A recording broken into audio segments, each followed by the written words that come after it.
जगतारिणी जगत में कहाया है गंगा जल, वैतरणी बन के विश्व में आया है गंगा जल। मुक्ति का है द्वार गंगा, खोले सबके लिए अपने द्वार है गंगा। काशी गवाह है कि सत्य तुलता है यहाँ, केवल नदी नहीं है संस्कार है गंगा। धर्म जाति से ऊपर उठकर देश का श्रृंगार है गंगा। करता करे न कर सके प्रभु करे सो होए, तीन लोक नौखंड में प्रभु से बड़ा न कोई। ईश्वर के प्रति हमारी सच्ची आस्था और अटूट विश्वास हमें ईश्वर की तरफ हमेशा ही खींचता आया है, और ऊपर वाले के प्रति अपने इस विश्वास को दर्शाने के लिए हम जाते हैं पवित्र तीर्थ स्थलों की यात्रा पर। ऐसा ही एक तीर्थ स्थल है सोरो नामक ये स्थान, जो स्थित है उत्तर प्रदेश राज्य के कासगंज जिले में। सोरो को शूकर क्षेत्र भी कहा जाता है। ऐसी मान्यता है कि भगवान वराह ने इसको अपने नाखूनों से खोद कर बनाया था, और यहीं पर महाकवि तुलसीदास का भी जन्म हुआ था। तो आइए इस सोरो क्षेत्र के बारे में और जानते हैं। हमारा देश भारत विश्व भर में जाना जाता है हमारी धार्मिकता और धार्मिक स्थलों की वजह से।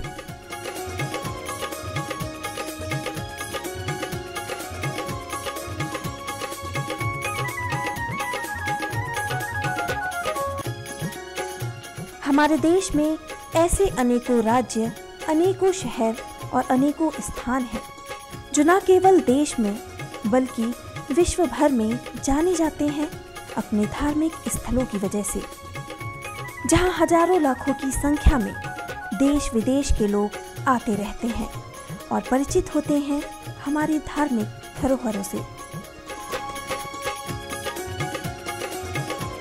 हर धार्मिक स्थल का अपना ही एक अलग महत्व होता है। ऐसा ही एक पवित्र स्थान है माता गंगा की कृपा से अभिभूत सोरो।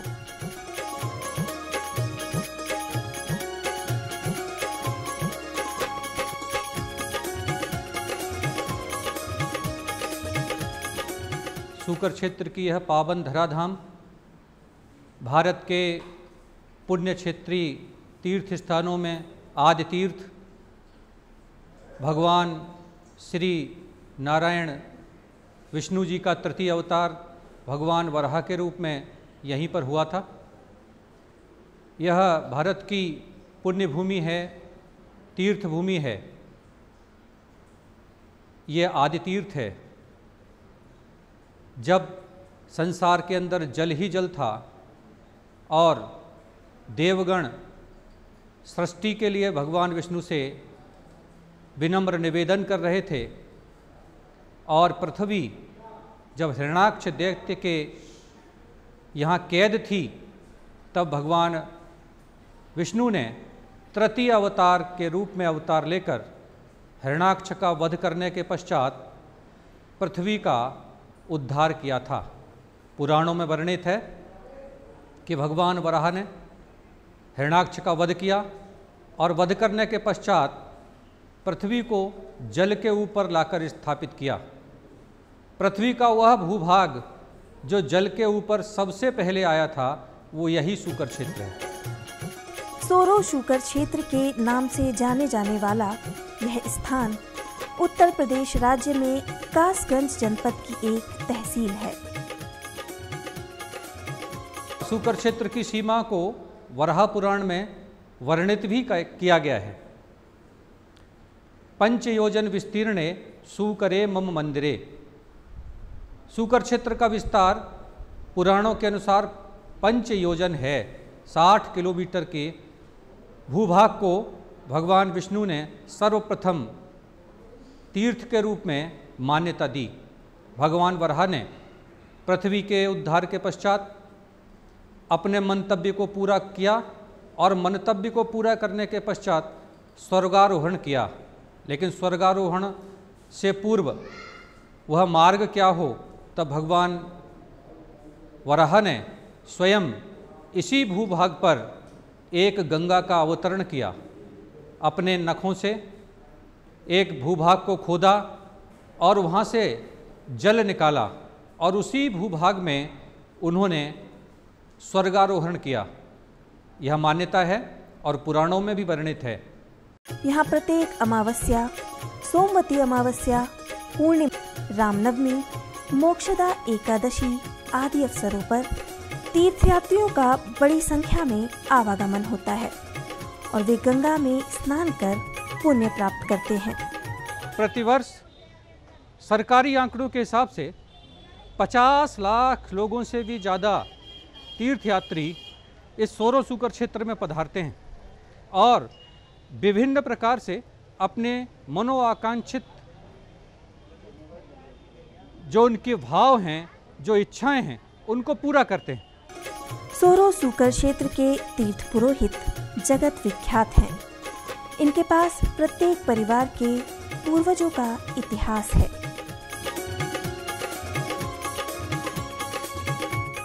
इस स्थान के बारे में मान्यता है कि भगवान बाराह ने अपने नाखूनों से खोदकर इस स्थल का निर्माण किया था।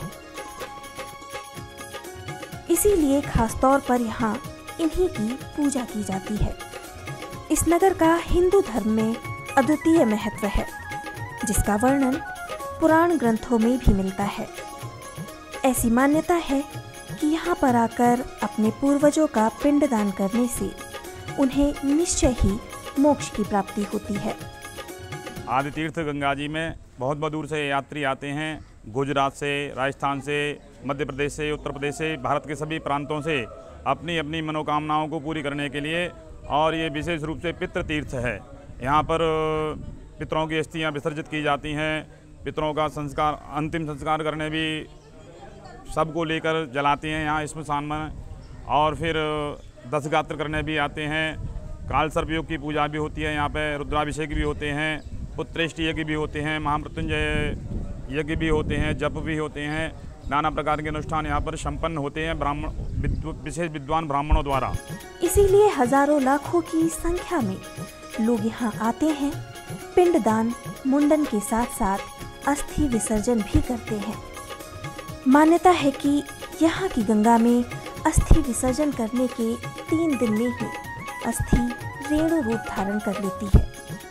यहाँ प्रतिदिन देश के विभिन्न भागों से, विभिन्न प्रांतों से अपने मृतक परिवारीजनों की अस्थियां लेकर लोग सोरो सूकर क्षेत्र पधारते हैं और अपने मृतक परिवारीजनों की अस्थियों का विसर्जन इस हरपदी गंगा में करते हैं।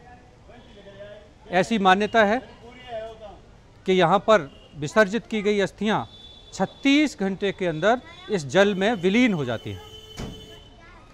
ऐसा विभिन्न पुराणों में भी मिलता है। वराह पुराण में भी इसका उल्लेख है कि जो भी अपने मृतक परिवारीजनों को मोक्ष प्राप्ति की दृष्टि से यहाँ अस्थियों का विसर्जन करेगा, उसके समस्त पूर्वज स्वर्गारोहण करेंगे, उन्हें मोक्ष की प्राप्ति होगी।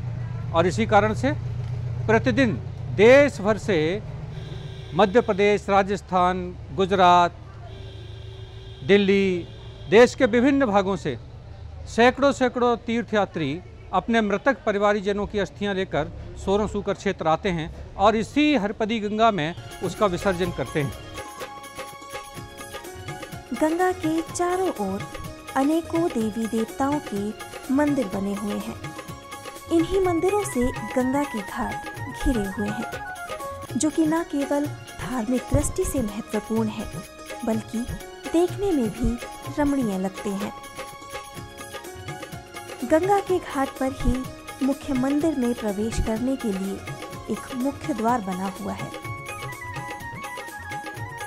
इस द्वार में प्रवेश करने पर सामने दिखाई देता है भगवान बाराह के साथ लक्ष्मी माता की भव्य मूर्ति।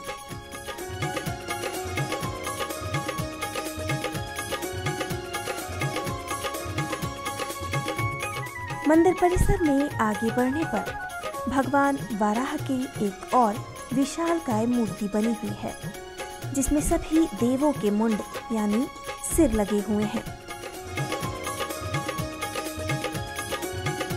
मंदिर की दीवारों पर अनेकों भावार्थ लिखे हुए हैं, जिसमें सूकर क्षेत्र के महत्व का वर्णन किया हुआ है। बैकुंठ धाम से आ रहे थे तो वहाँ भोलेनाथ पहुँचे। नहीं महाराज, आप में तर्क किस बात की चल रही है कि हम बड़े हैं, हम बड़े हैं। तो भोलेनाथ बोले कि ऐसा है, मैं ये लिंग की स्थापना कर देता हूँ, जो इनका छोर ढूंढ के लाएगा वो ही बड़ा है। तो ब्रह्मा जी गए हैं ऊर्ध्व और विष्णु जी गए हैं नीचे की तरफ। तो वहाँ जाते जाते विष्णु जी भी भूल गए और ब्रह्मा जी ने मिथ्या बोला।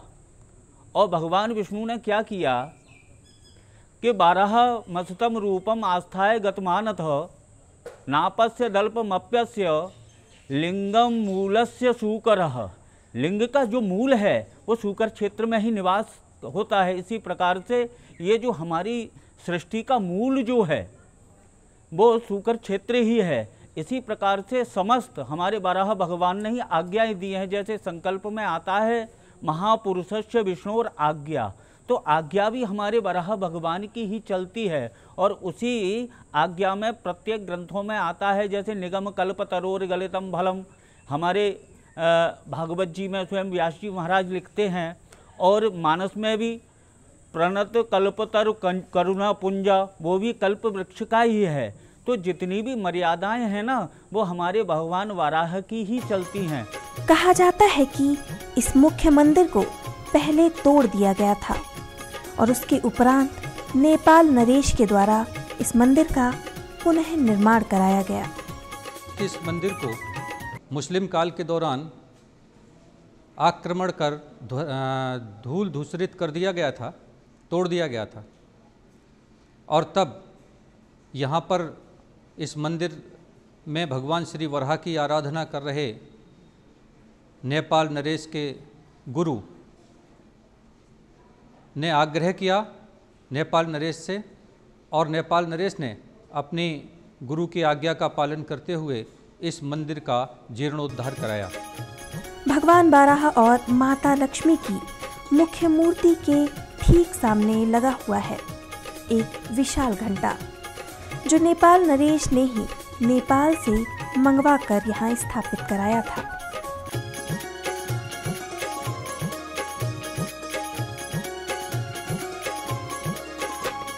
इस मंदिर में एक घंटा भी है जो स्वयं नेपाल नरेश ने आकर यहाँ पर स्थापित किया था, चढ़ाया था, जो इस मंदिर के बिल्कुल सामने भगवान वराह के ठीक सामने उन्होंने उस घंटे को स्थापित किया था।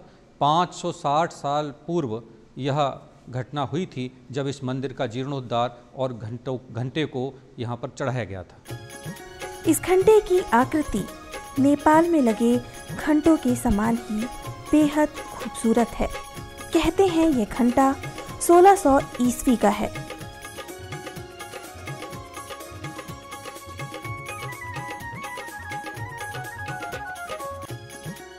गंगा के अन्य घाटों पर भी अनेकों मंदिरों की एक श्रृंखला बनी हुई है। इन्हीं में से एक है भगवान राम का मंदिर। यह 16वीं शताब्दी में जयपुर के महाराज मानसिंह ने बनवाया था। ये क्षत्रिय राजा थे। कहा जाता है कि जब राजा यहाँ आया करते थे तब वे मंदिर को कुछ ना कुछ देकर जाया करते थे। इसीलिए महाराज मानसिंह जब यहाँ भगवान बाराह के दर्शन करने आए तो उन्होंने भगवान के इस मंदिर का निर्माण कराया, जो देखने में काफी भव्य और सुंदर है।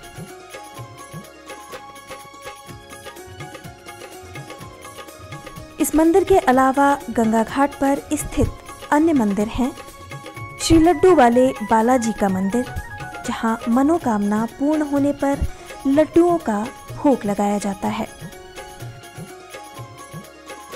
गंगा घाट के दूसरी ओर स्थित है गुरुद्वारा 6वीं पातशाही श्री हरि गोविंद साहिब। इस तीर्थ में साधु संत ऋषि मुनियों के आगमन की परंपरा रही है।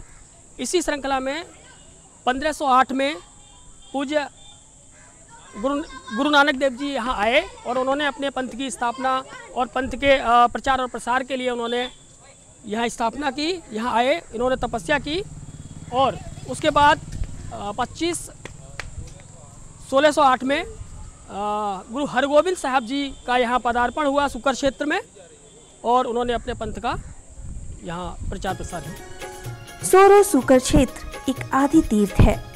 इसी स्थान पर महाकवि तुलसीदास का जन्म भी हुआ। इनका एक शिलान्यास भी यहाँ बना हुआ है, जिसे अंग्रेज जिला अधिकारी ने 1943 में बनवाया था, जो कि गंगा घाट पर बना है।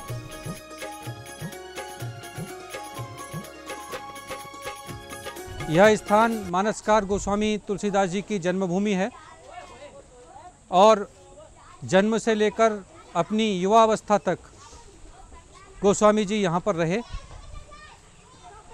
मूलतः उनके माता पिता सोरो सुकर क्षेत्र के पास रामपुर ग्राम के निवासी थे और बाद में वे अपनी ननिहाल में आकर सोरो में रहने लगे। जन्म के पश्चात ही उनके माता और पिता दोनों ही उन्हें छोड़कर स्वर्ग सिधार गए।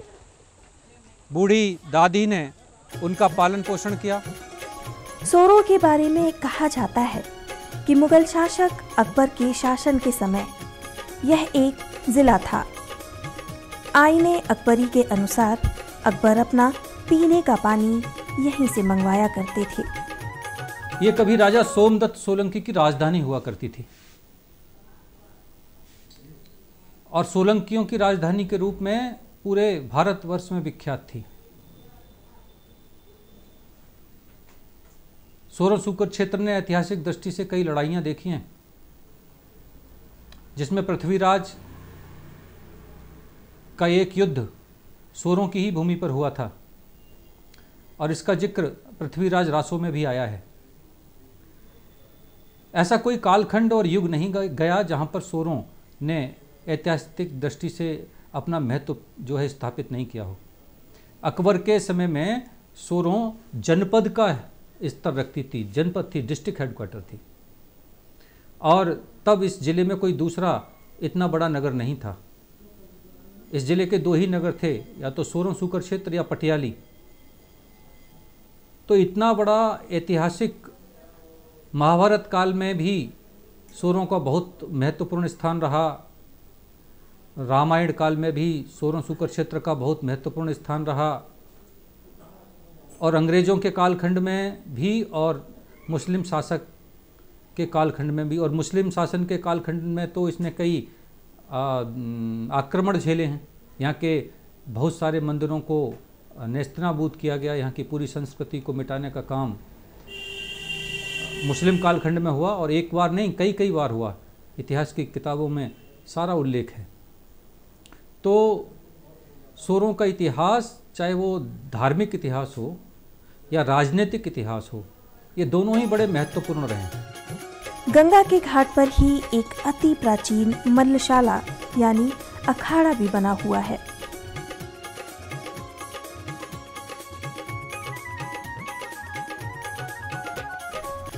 सोरो सुकर क्षेत्र में ही स्थित है सूर्य कुंड। कहते हैं भगवान सूर्य ने यहाँ आकर कई वर्षों तक तपस्या की थी। उसके बाद उनकी इच्छा पूर्ति हुई, 2 संतानें यम और यमी के रूप में। इसीलिए इसे सूर्य की तपोस्थली भी कहा जाता है, जो कि पुराणों में भी वर्णित है। यह स्थान भगवान सूर्य की तपस्थली है। यहाँ पर सैकड़ों सालों तक भगवान सूर्य ने अपनी मन की इच्छाओं की पूर्ति करने के लिए तपस्या की थी। पुराणों में वर्णित है कि कई हजार साल तक इसी स्थान पर तपस्या करने के पश्चात भगवान सूर्य को उनके इच्छित वरदान प्राप्त हुए थे और जिसमें उन्होंने संतान प्राप्ति की इच्छा को पूर्ण किया था। और तब से लेकर आज तक इस स्थान को सूर्य कुंड के नाम से जाना जाता है। यहाँ ऐसा भी वर्णन आया है कि यहाँ सूर्य का कभी भव्य और दिव्य मंदिर हुआ करता था, जिसे मुस्लिम काल के दौरान तोड़ दिया गया है और उसके प्रमाण आज भी शिलालेख, पत्थर और उनके जो शिलाखंड हैं वो यहाँ बिखरे पड़े हैं। यह स्थान बहुत महत्वपूर्ण है। जब भी सूर्य ग्रहण पड़ता है तब हजारों लोग इस सूर्यकुंड पर स्नान कर पुण्य प्राप्त करने की दृष्टि से यहाँ आते हैं। कुंड के चारों ओर सीढ़ियां बनी हुई हैं और बीच में जल भरा हुआ है। आज भी सूर्य ग्रहण के समय हजारों लोग यहाँ आकर स्नान करते हैं। इसी स्थान से कुछ दूरी पर स्थित है चंद्रमा की तपोभूमि, जो कि भगवान चंद्र की तपभूमि है। यहाँ पर भगवान चंद्र ने तपस्या की थी। इसी स्थान पर बना है चंद्रकूप। चंद्र ग्रहण के समय लोग यहाँ आकर यहाँ से जल ले जाया करते थे। ये भगवान चंद्रमा की तपस्थली है। ऐसा कहा जाता है कि भगवान चंद्रमा ने यहाँ पर रहकर सैकड़ों सालों तक तपस्या की है। किंवदंतियों में लोगों का यह भी मानना है कि उनकी तपस्या के पश्चात यह जो कूप आज आप देख रहे हैं, यह चंद्रकूप के नाम से विख्यात है और सैकड़ों सालों से इसी स्थिति में है। लोगों का मानना है कि जब चंद्र ग्रहण होता है तो इस कूप से किए गए स्नान से उनके सभी पाप नष्ट हो जाते हैं। और लोगों का ऐसा भी मानना है कि जब पूर्णिमा का चंद्रमा आकाश में अपने पूर्ण वैभव के साथ निकलता है तो उसमें जब इस कुएं के अंदर उसकी रश्मियाँ जो पड़ती हैं, उस रश्मि से इस कुएं का पानी दूध जैसा धवल हो जाता है, श्वेत हो जाता है। इसके अलावा यहाँ बनी हुई है भगवान चंद्र और हनुमान की मूर्तियाँ। मंदिर के ठीक सामने भगवान शिव की एक विशाल मूर्ति बनी हुई है। इसी नगर में ही स्थित है प्राचीन श्री सीताराम मंदिर। कहा जाता है कि यह स्थान पहले राजा सोमदत्त सोलंकी का दुर्ग था, जिसको बाद में श्री सीताराम मंदिर में परिवर्तित कर दिया गया। यह मंदिर अति प्राचीन ईंटों और पत्थरों से बना हुआ है। मंदिर के भीतर भगवान हनुमान की मूर्ति लगी हुई है। मंदिर में ही 8 मुख्य स्तंभ बने हुए हैं। प्रत्येक स्तंभ पर अति प्राचीन लिपि में कुछ न कुछ वर्णित किया हुआ है।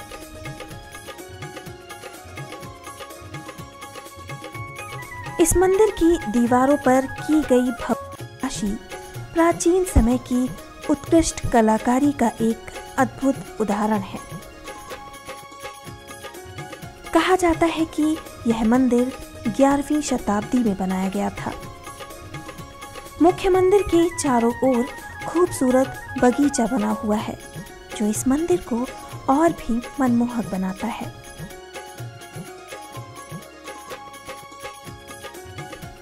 सोरो सूकर क्षेत्र की सीमा में ही स्थित है भागीरथ की गुफा।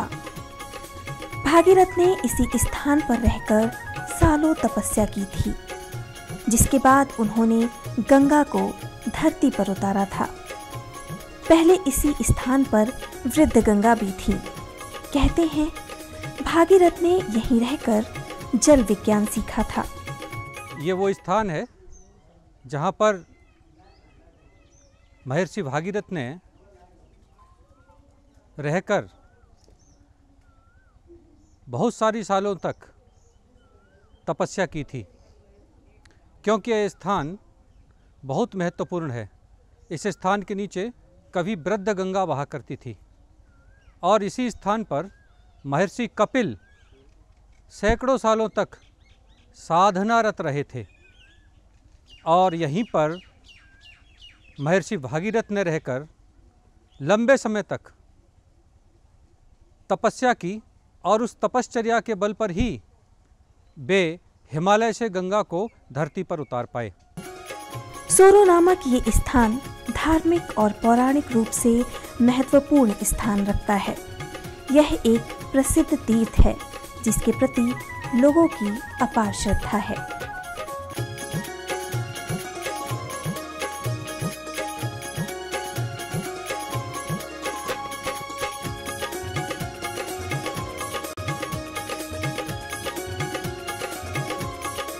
गंगा तेरा पानी अमृत झरझर बहता जाए, युग युग से इस देश की धरती जीवन तुझसे पाए।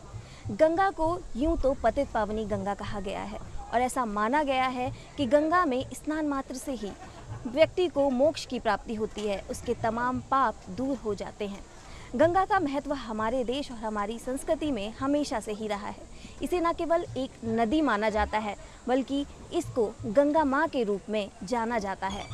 आज गंगा के संरक्षण की भी बेहद आवश्यकता है, तो ज़रूरी है कि हम गंगा को स्वच्छ सुरक्षित रखें और नमामि गंगे में अपना सहयोग दें।